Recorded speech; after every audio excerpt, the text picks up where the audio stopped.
All right. Well, today we have a special interview for you guys in honor of International Women's Day.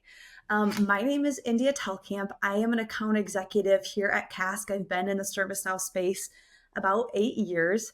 Live in Grand Rapids, Michigan. I know both of us are in the chilly states this morning. So, Yeah, very good. yeah, trying to stay warm. But yeah, so I am with Cask, and we are a ServiceNow implementer, strategist, and thought leader in the industry, which really has brought us to fall into the highest category of ServiceNow partners in the ecosystem. Speaking of thought leadership, today I have the privilege of interviewing my great friend and mentor, Stacey, who is Cask's president of our US business. So, Stacey, I'm so excited to be here with you today. And just before we kind of get into our conversation, tell us a little bit about your background. Like, how did you get into tech? And yeah, just start us off there. Sure. I mean, how long do we have?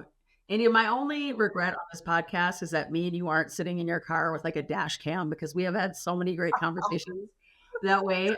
And this kind of feels like that. So too bad we couldn't be in person. Of course, you're in Grand Rapids. I'm in the Minneapolis area. But yeah, hi, everybody. I'm Stacey Fournier-Thibodaux. Most people call me SFT, and I am the president of Cask NX US. And that's a great question, India. I think it's always interesting when people ask me how I got into IT because that was never my intention to get into IT. It's actually quite a personal story. I ended up getting pregnant in my second year of college and becoming a single mom. And my intention was to become the president of the United States. And I was pre-law. And then I was like, oh God, this is going to take me like a really long time. And I had a little baby to take care of. And I just switched gears. I always had like a really good like inclination for computers, even though like a lot of people didn't have them or like other technology wasn't very far along. But I was like, hey, I understand this stuff. It didn't scare me. Wasn't intimidated by it at all. So when I would see these commercials for these programs, I'm like, I'll go and do that, right? And so I did that. I actually took an 8-month program. I got a back then it was like a big Microsoft certification that you could get, and I got a job on a help desk. And I was like, okay, this is not for me. This is very technical. There's a lot of like, I just really didn't feel like I was really cut out for IT. It wasn't like maybe it was partially like my personality, some of those other kind of things, but I really fell in love with certain aspects of it related to the customer service aspect, the process pieces, that kind of thing. So I started thinking about how to provide a better experience from that seat. And I went back to school thinking I would go back and get my law degree still, but I ended up getting a degree in information management and management information systems. And then after that, I went back and got my master's that's more related to business. But during that whole time, I worked in IT and I spent about 20 years in technology, moving from a help desk role to a leadership role, really getting into ITIL processes and other types of process methodology, and really getting into the love of like, what is IT? Why does it exist? And like, it doesn't just exist to provide technology, it exists to really enable the business. And I fell in love with that part. So that's kind of how I got into it. That's awesome. So one of the things that you mentioned was you were a young mom.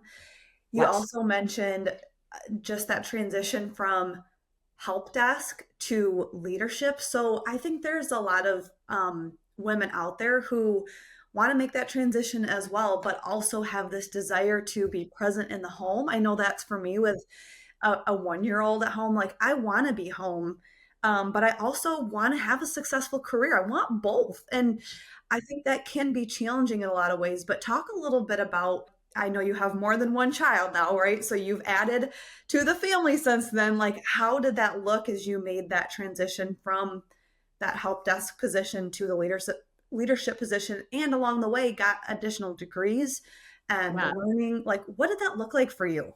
Yeah. So you're telling me I skipped a little bit in there in my story. So, yeah.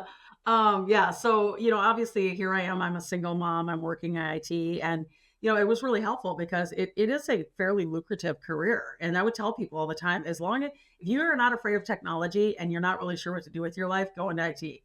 One way or another, go into it because it is a good career. It does, it is something where people can make decent money. So it was nice to be able to I used social programs. I was somebody who was able to take advantage of those things to get me through some of the things I needed to in the kind of the first 18 months of her life. And then I was able to get off of those things and really, provide a fairly decent life for her. However, when you have a baby, you also have daycare costs, you have times when they get sick. I did not have someone else to help me every day. My parents helped me with her where they could, help me take care of her at nights while I went to school and things like that as I was kind of going back, kind of in that first about 9 years. But I didn't have anybody. They worked during the day. I mean, I was 20 when I had her, so Right. they weren't that old either. They were like younger than me right now, right? And so that was tough because she would get sick, and she kind of was, would catch a lot of things, daycare, a lot of germs, things like that. And I have so many stories of going and getting her and bringing her back to work sick. It sounds terrible, but they're actually kind of funny, like, as I know all the people still that I used to work with, and they'll see her, and she is a grown woman now with kids. I have 2 grandkids. And even when they talk about, like, oh, remember when Daisha used to sleep under your desk? And it was like she'd be down there like laying on a mat because she was like, hey, sick, but not like that sick, and they shouldn't be at daycare, but maybe she'd be under the desk. We could work Yeah. from home. We didn't have anything like that at the time. And then when they started having a little more where you could work from home, it was really nice that I could do that on occasion, but not often. So I'd have to like lean into support systems and things like that to be able to make sure that I showed up every day. But it was tough. And I mean, I was kind of climbing a ladder through that whole time. I met my husband when my daughter was about 9. He also had a daughter at the time, so we became a blended family. And his daughter was 6. She's now also a grown person, and that was helpful, right? So that to be able to have a partner and be able to kind of lean into each other for support. I hadn't really been used to that, so that was really a blessing. But when I had my oldest daughter, I was still going to school then. When I met my husband, I was going to school then. When I had my son, I actually finally graduated from college. So, I mean, it took me a long time. It wasn't something I could just invest in. Sometimes I had to skip a semester or take one class at a time. It didn't go by fast. But the cool part about it was I could apply like literally everything I learned all the time at work because it worked in the industry, right? So if I take a class on databases, I'm like at work, like, oh, aha, now I understand this better. So that was happening. But then when I had my youngest daughter, who's now 12, I was also working on my master's program. So I had basically like a baby or a child in my stomach through my entire education. So yeah, it wasn't easy at all. But I got through it, and I am absolutely blessed from those experiences. So Yeah. That's great. Okay, let's transition a little bit into networking. So, something I love to do is network, and I feel like it is one of the most valuable activities that anyone, regardless of role, can do to grow. So, what are some of your recommendations as far as is getting out there, putting yourself out there, maybe putting yourself in an uncomfortable situation. Maybe you got to give up a couple nights at home to go do some things. What are some um, networking suggestions that you have for women out there? I feel like I should ask you. You're way better at this than most people are.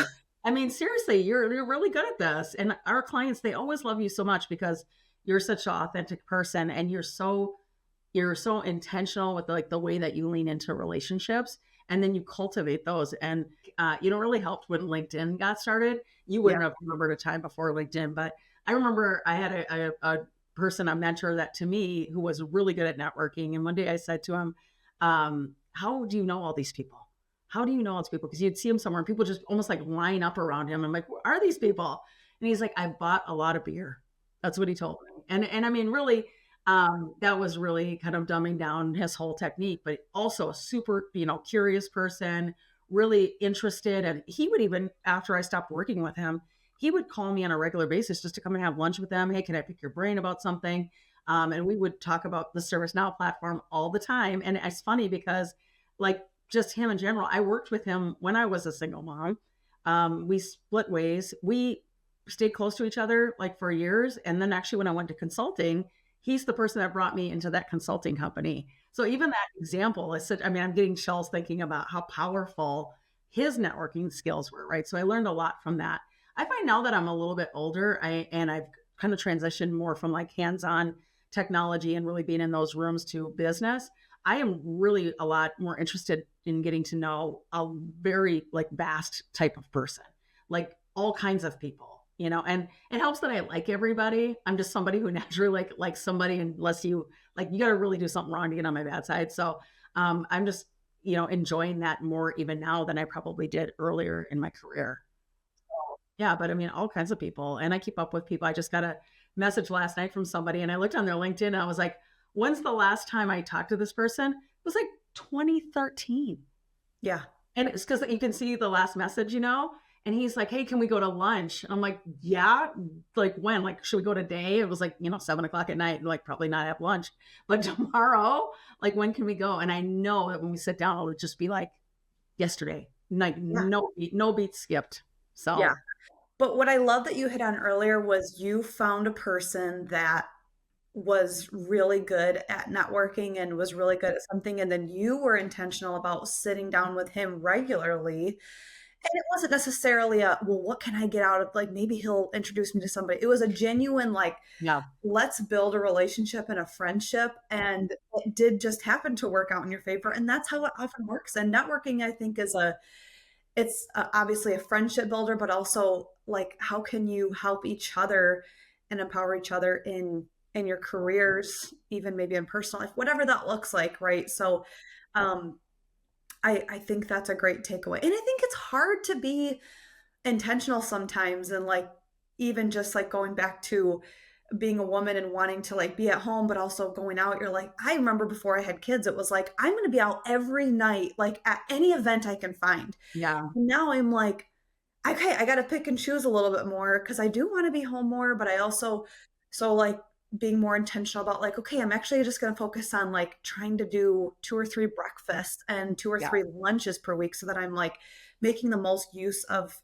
the 8 to 10 hours a day that I'm out there being, it just, I think the schedule looks a little bit different, but being intentional of like maybe setting a goal of, hey, I want to have 1 to 2 breakfasts with different people a week. Maybe those are regular cadences with those people, or maybe it's not, just depends. But yeah, just going back to that point about being intentional with a couple of people who you feel like you could benefit from, and hopefully they'll benefit from you too. I think it can be a little bit overwhelming. And I like what you're saying to like set a goal, because I am in like literally in work mode from, early in the morning till, I mean, how do you shut your brain off, right? Yeah. So, especially when you're thinking about talking to somebody that's not directly related to your business, but still is probably helpful in some way, and vice versa, like mutually beneficial kind of conversations. And it's funny because I have been on a couple of podcasts lately, and I didn't realize how many people I have in my network who kind of are doing podcasts, or they're doing a lot of things around networking, or, something in business leaders in Minneapolis, or they have this women's group, or this thing. And they're all like sending me LinkedIn. And I'm like, I want to do all those things, but I also have to be realistic about it. Right. So I think I'm going to do what you said. I'm going to take your advice and I'm going to say, hey, a couple times a month, I'm going to take that type of meeting. So Yeah. yeah, I just learned something from you again, India. Well, that's good. Yeah. I learn every day. So, speaking of learning, what are some intentional ways? I feel like I use intentional a lot today, but I love that word. What are some meaningful ways that you have grown in your career? And what are some things, like, again, we go back to like, you learning is a big deal for you, right? You've earned a lot of different levels of degrees and gotten your master's, and have really worked towards those things.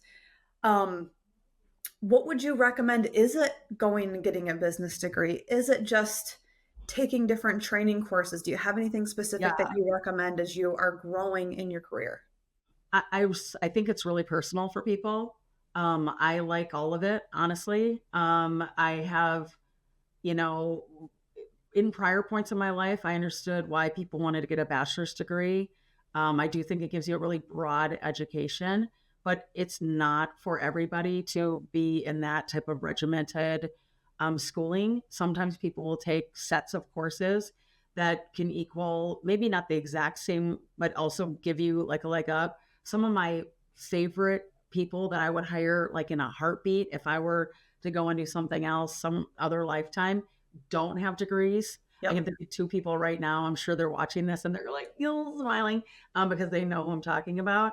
And even for them, they get imposter syndrome because they're like, how am I making this money? How do I have this title if I don't have a degree? I will tell you, they work their butt off, right? Yep. And they're really, really curious, right? And they sit down and they learn and they listen. They don't just talk, they listen, and they go and they take other classes, they get certifications, and honestly, they're fearless. And I guess, that would be my thing is like you kind of have to not, first of all, I mean, you talk about saying intentional all the time. I'll add to that. I will say growth mindset. Let's just keep these words going because if you are, somebody who learns a lot, and are curious and are somebody who just is going to take in different data points and things like that, you're just going to be way more successful, right? So, yes, if you want to go get a bachelor's, get that. If you want to get a master's, get that. One of my favorite people at Cask back to go to school the same program I went to, and it's so fun to hear from her occasionally about the material because I'm like, oh, I remember when we did something like that. Did she have to do that? Probably not. She has a ton of experience. She's got, all of her I's and T's dotted otherwise. You've got a really nice resume. She's like, I want to do this. This is for me. Great. Somebody else might not want to do that. But really, still, I think the idea is like being a lifelong learner. There's people who do really well with just reading, watching YouTube videos, doing lots of podcasts, things like that. I think it is really personal. Yeah, I love this era that we're in of podcasts. I mean, you're Yeah. driving somewhere, you pop that on and you learn something along the way, and maybe you use it in the conversation that very day, right? Like, I love podcasts. Yes. So much information out there. Well, and I'm one of those people that turn around immediately and be like, "Oh, I was listening to something this morning. What do you think about it?" Because it Yeah, just like live like rent free in my brain.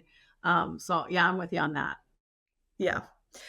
So, something that I think is top of mind for a lot of organizations, Cask, a lot of people that I think will listen to this podcast is there's a lot of uncertainty right now. We're not sure what's going on with tariffs. Inflation is constantly going up. Eggs are astronomically Yeah. priced.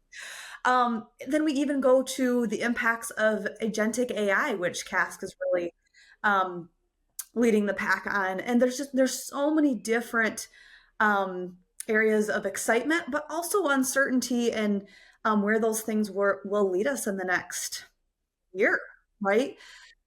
So my question for you, Stacey, is what are some practical ways to stay resilient as a leader through this time of flux and even just differentiate yourself through this time and just give people that peace of mind that we're here to support.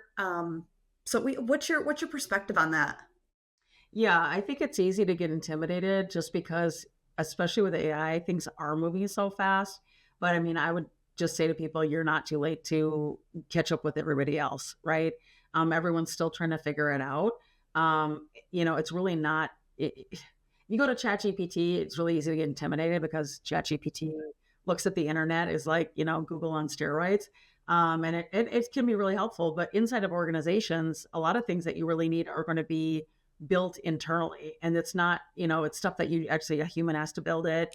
It is only as good as the information that's in it, right? You have to have somebody who has a strategy. You have to have somebody that has the business plan, people who are executing the business plan. So I think people start to go, oh, are these bots going to take over my life? It's like, no, they really should only supplement what you do, right? It should take away more of the parts of your job that you maybe aren't your favorite.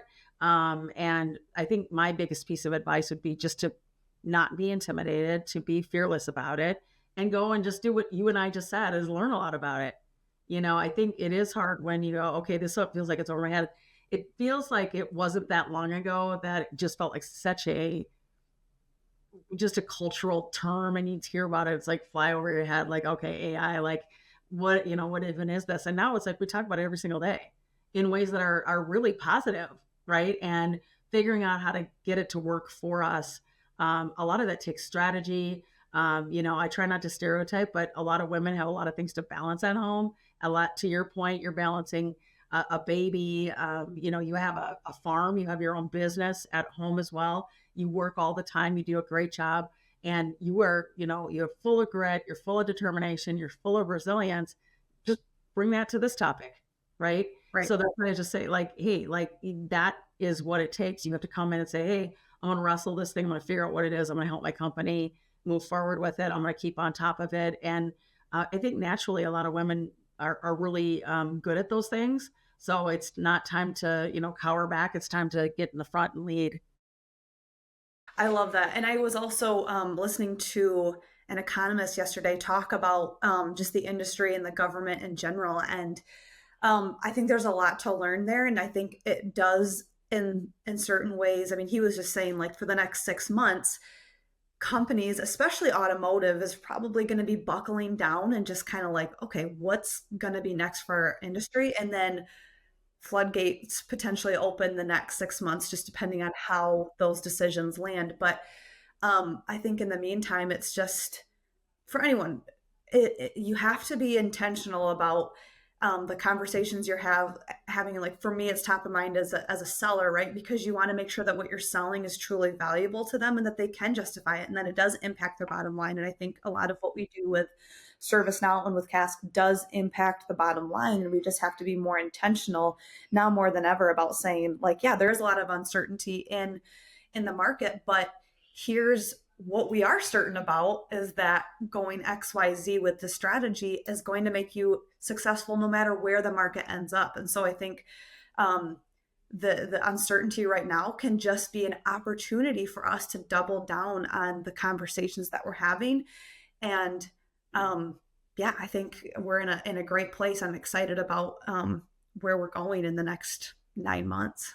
One So of the things that you and I have talked about India so much is just the business value and how you justify something, right? yeah, And you've heard me probably say 1,000 times, what's the cost of not doing this? Right. So if people want to cower back and they don't want to figure out what their AI strategy is, they're just they're kicking the can down the road. Right. And then you're just getting behind. So it's like, it's not trying to scare anybody. It's more saying, hey, wrestle it now or wrestle it later. It has to be done. You will get left behind. Your company will evaporate if you're not using this type of technology to go forward. When you think of business value, a huge part of that for me is the cost of not doing. As the president of Cask NX, I think about that all the time because we have to balance our own business growth with, what we're doing with consultants and different, just areas that we're going into business development versus internal process improvement, things like that. And that's what kind of, I start getting on a whiteboard and figuring out what we should do is when you start looking at the cost of not doing it, it's like pretty easy to justify a lot of things that you need to do.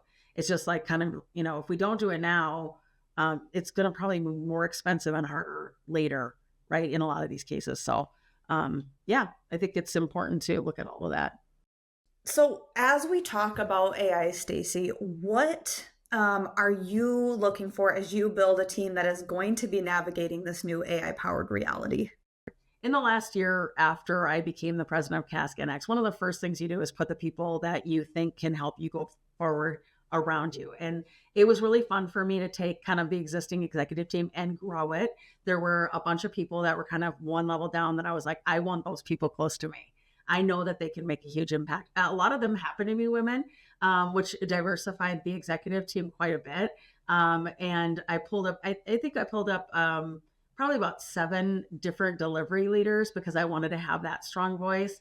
We extended our client, we made a client success team, we added a pre-sales team, and just brought just a really a lot of different voices. And I just enjoy that so much because we have to get through things that we never got through before. And some of that is having, the voices, having the background experience, the different ways that we would problem solve, the different ways that, and AI is one of those things where it's like, it is in every conversation we have. I had probably 4 conversations yesterday about AI, and it was about so many different pieces. Some were about AI strategies, some were about internal use of AI. When you think about running a professional services firm, a lot of it was how to train up our Coopers or our employees on the technology that's upcoming, and a lot, how do those skills translate to be able to do that, and who will take that, who will run that, right? And the good news is, as I look across my team, which is now 13 direct reports, I have those people. I feel very confident in that, and obviously the good news is that expertise that they're building, and that collaboration is going to come through for our clients. Yeah. And something that I love that you said, and I think you're just very good at this, is like bringing people closer to you who you know are incredibly smart and are thought leaders, right? And I think that speaks to you. Like, you are confident and have incredible skills yourself, but you realize like you can't do everything and you're not intelligent in every single area. You've got your specific lane that you know your strengths, you know your weaknesses, and you bring people along to augment and fill those gaps. And I think that takes so much pressure out of the leader, male or female, right? To say, like, I don't have to do everything and be everything to everyone, but I do know the people that are going to help me, like, lead this amazing company, lead these AI strategies, etc. Right? So I love what you said there, and I think there's just that reminder that, like, identify those people who you want to bring closer to you, as you said, and how not all of us are going to be in a position like you are where we just get to promote them, and like it's that easy just to say, like, okay, now I get to talk to you every day. Sometimes it is like we talked about earlier, like, I just have to be intentional about reaching out to this person and partnering with them on things, Yeah. and figuring out creative ways that we can help each other. um, so I love that concept. I think you're talking what you're talking about a little bit. I think is influencing without like formal authority, right? Right. Yeah.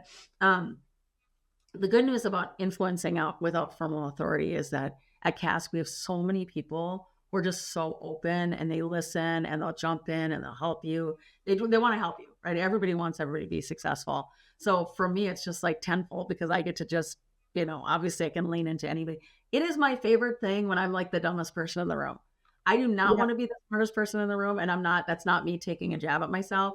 I just have so many people, and not just the people who report to me, people way, everybody. I mean, we're just full of like genius of people in their own way, right? And I get so much joy out of seeing people in their element and doing what they need to do. Like, it's just a little tiny example, but like, we had this ITAM workshop coming up, and two of our delivery leaders, Terry and Christine, are going to be doing this ITAM workshop. And Terry's the leader of the ITX function, and she's got this amazing expertise in ITAM. And then Christine has this, very broad platform background, and she runs platform and ITSM team. And just seeing their names come up on this little, this podcast or this workshop that we have, it's a webinar is coming up.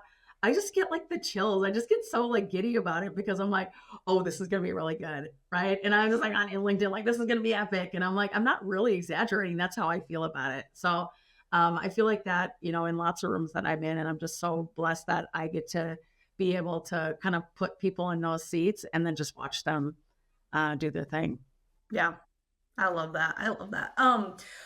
Okay, so Stacey, looking ahead, what do you think is the most exciting opportunity for women in tech, and how can they position themselves to take advantage of it? That's a great question. I think it kind of goes back to what I was saying before. I think even when I go way back in my career, it's like when you ask me the question about how, I mean, the other day it was interesting when we were talking, and you're like, you did this so fast. I'm like, it's been 25 years, India. It looks fast to you, maybe because you've seen me get promoted, maybe, and since I've known you even, right, you've seen me kind of going up even internal to the company. But when I think about the Stacey, the SFT from early on, I was so concerned with the way that my company at the time was doing IT, or like kind of blessing people with IT, and doing, I mean, this is way back in the day, but like, hey, it's no big deal if we shut this server down middle of the day, like we got IT stuff to do. And I really got passionate about making sure that we didn't do things to the business, we did things for the business. And that is something that has come through my entire career. So even when I got into the ServiceNow ecosystem, And I joined a company that was kind of like a strategic services company, and they had a ServiceNow practice. Putting those two things together was like, Reese's peanut butter cup, right? Peanut butter and chocolate, put them together. It's like the best thing you've ever eaten in your life, right? So That when is we, very true. it's a great analogy, right?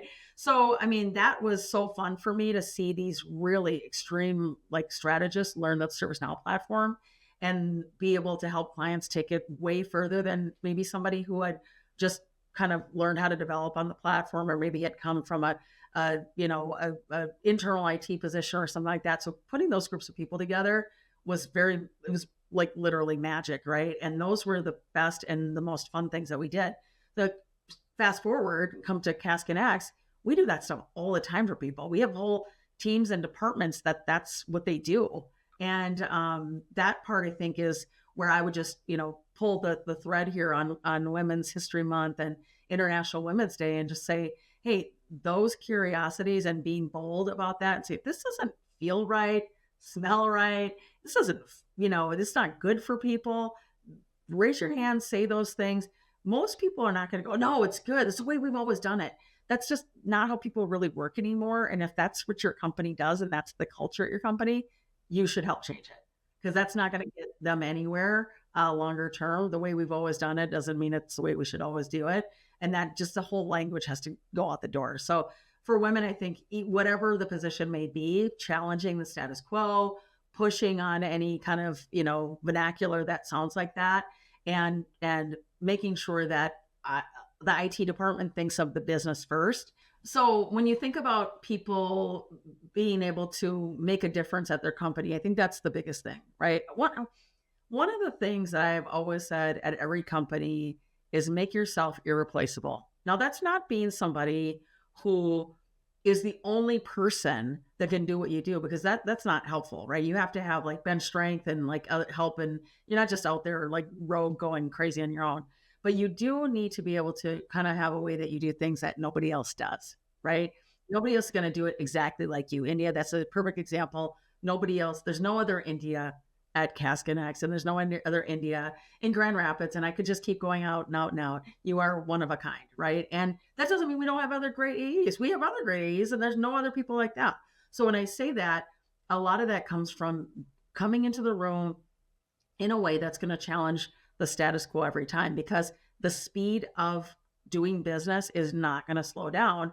And people who say things like, this is the way we've always done it, or it works fine this way. It's like, that's not going to work, right? I like change. I consider myself a disruptor. If you're not a disruptor, like, get used to saying, go and get a mirror, look into it, say, I'm a disruptor, and that's okay, because we need to disrupt everything that we do. We need to look at it and say, hey, that is not the best way to do it. Or maybe we could do this. And like with any kind of process, anything, once you put it in and you're like, okay, love it, day one, and this like day two, you're like, well, it could have been a little bit better. That's great. You always, all of that is cyclical. You always want to improve and get better and grow. So just, one of the main things, whether it's hands-on keyboard, you're a developer, a technician, a scrum master, project manager, you're a BA, you're, whatever you are, find your voice, challenge everything, and help change your culture. And my guess is not only will you help change your culture, but you will enjoy the environment you work in even more. Yeah, I love that. And I want to follow that up with a question around like this being a disruptor and practical ways to do that.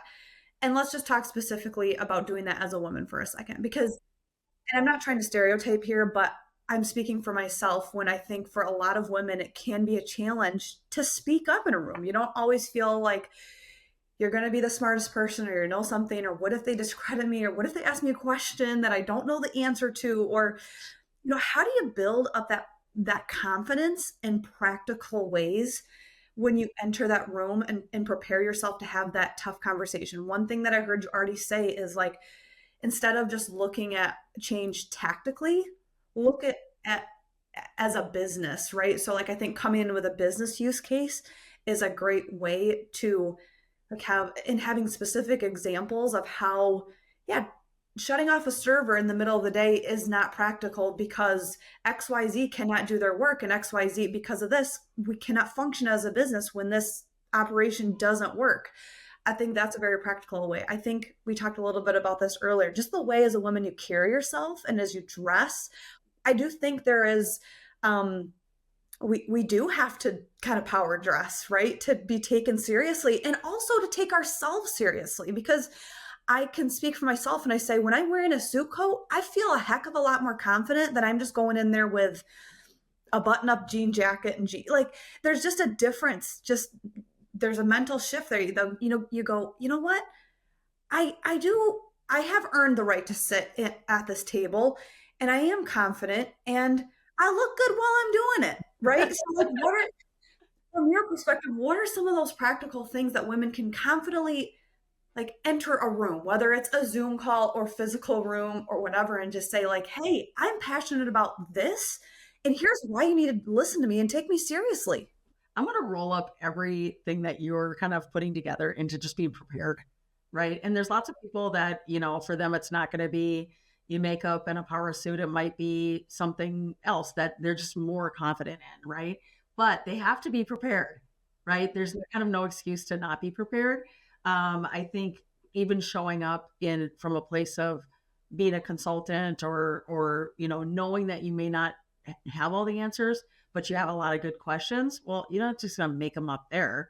Like, what are they, right? And be thinking through that and like making sure that you do understand that you have the right to be there and you're showing up as yourself, but also somebody who is competent and somebody who cares a lot, shows passion.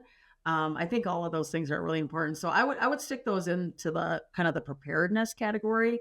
I do think uh, we all have the opportunity to kind of, rise up from that perspective, especially when your day goes by really fast and you're kind of looking at your calendar and you're saying, "Oh snap! What's the next thing I have?" Right?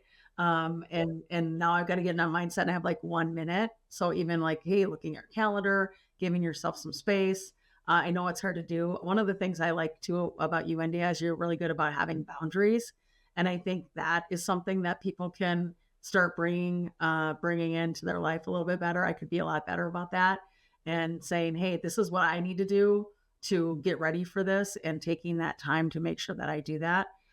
Yeah, I think it's personal again, but I think it is saying, hey, I feel confident. I'm bringing myself. I'm ready to go. Let's do this. And I love that category of preparedness. And I think I go back to like, there's only so many things you can control, but the things that you can control, be really good at. Like before I go into a meeting, I try to, you do your research about their company, understand like what their challenges and what their pain points are, understand what you're selling, anticipate questions before they're asked. Yeah. Um, I think coming together with strong marketing materials, and not even just from a sales perspective, but if you're trying to sell something internally, I think there's a lot to be said about having a strong physical white paper or a slide that supports the facts that you want to get across, right? So I think the things that you can control, do those to the best of your ability, and then everything else you do your best to prepare for. And there are going to be questions that you can't answer, and there are going to be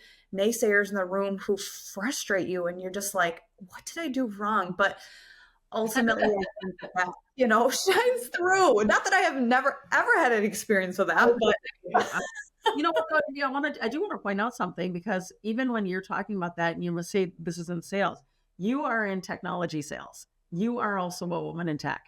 There is so much more value from a client who can speak with an account executive, who can empathize with their experience, can talk to them about use cases, and they're not just like repeating something, but they've seen it, they've heard it, they've helped our delivery teams live it. They've celebrated with a client when they got the value out of the engagement that you helped them start, right? And you live that all the time too. And it's not easy. Like, let's be serious. As like technology can be really challenging, and I don't think you necessarily got into technology on purpose either, right? And so now here you are, and you could go and you can go and host the iTown workshop, or you could go and host, because you know the kind of questions, you know how to pull the information out of people, and when they give you the answers, you're not just going to gloss over. You're going to be like, yeah, oh, isn't that really interesting? That's incredibly compelling.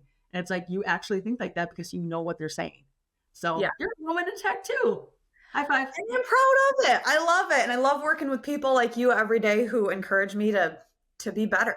Um, Incredible women and men here at Cask who just do an incredible job, and just really proud to work here. And thank you so much for talking through this with me. I was just really looking forward to this interview, and I hope for those who are listening that you're able to glean some nuggets from this and just come away with this with more confidence in your role. Maybe you're not in technology yet, maybe you're evaluating that.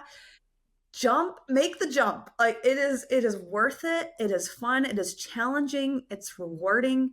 And yeah, I loved having this conversation, Stacey, and looking forward to the next one. Thank you, India. I loved having this conversation as well. And if anybody's out there that wants to connect with me or India, I'm sure you can find us on LinkedIn. Yes, please do.